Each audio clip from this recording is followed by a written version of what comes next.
ប៉ារីសថ្ងៃទី4ខែវិច្ឆិកាបើតាមសារព័ត៌មាន Reuters ចុះផ្សាយថាប្រធានាធិបតីបារាំងលោក Emmanuel Macron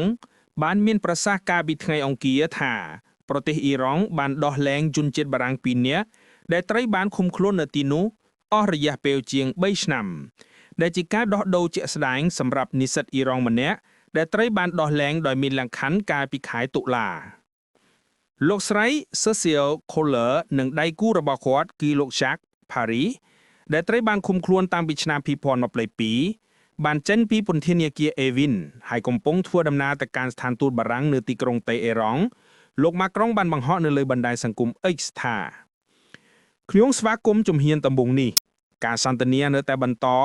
អនុញ្ញាតឲ្យពួកគេវិលត្រឡប់ទៅប្រទេសបារាំងវិញឲ្យបានឆាប់រហ័សតាមដែលអាចធ្វើទៅបានចំណែករដ្ឋមន្ត្រីការបរទេសលោក Jean-Noël Barrot បាននិយាយនៅពេលក្រោយនៅលើ X ថា Kohler និង Paris ឥឡូវនេះមានសុវត្ថិភាពនៅស្ថានទូតបារាំងមុនពេលការដំឡើងចុងក្រោយរបស់ពួកគេអ្នកនាំពាក្យក្រសួងការបរទេសអ៊ីរ៉ង់ Esmail Baghai បាននិយាយនៅពេលក្រោយថាពលរដ្ឋបារាំងទាំងពីរនាក់ត្រូវបានដោះលែងឲ្យនៅក្រៅឃុំហើយនឹងនៅតែស្ថិតនៅក្នុងប្រទេសអ៊ីរ៉ង់ក្រោមការត្រួតពិនិត្យរហូតដល់ដំណាក់កាលបន្ទាប់របស់ដំណើរការតុលាការ Kohler និង Paris ស្ថិតក្នុងចំណោមជនបរទេសរាប់សិបនាក់និងជនជាតិ2ដែលត្រូវបានឃុំខ្លួនដោយសាធារណអ៊ីស្លាមក្នុងឆ្នាំថ្មីនេះដែលរឿយៗនាំបានចោទប្រកាន់ទាក់ទងនឹងចារកម្ម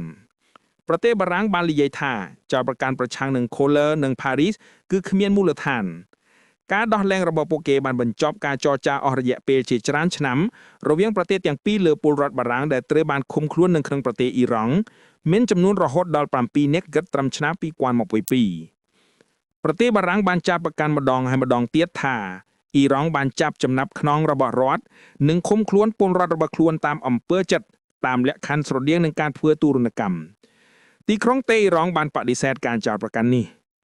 ឱកាសនៃការដោះលែងលោក Kohler និងទីក្រុង Paris ហាក់ដូចជាកើនឡើងបន្ទាប់ពីប្រទេសបារាំងបានចាប់ខ្លួនលោកស្រី Mahdia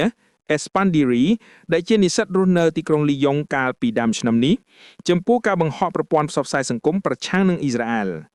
នាងបានដោះលែងដោយមានលក្ខខណ្ឌនៅចុងខែតុលាទីភ្នាក់ងារសារព័ត៌មានហ្វ្លូប៉ាអ៊ីរ៉ង់ Tasnim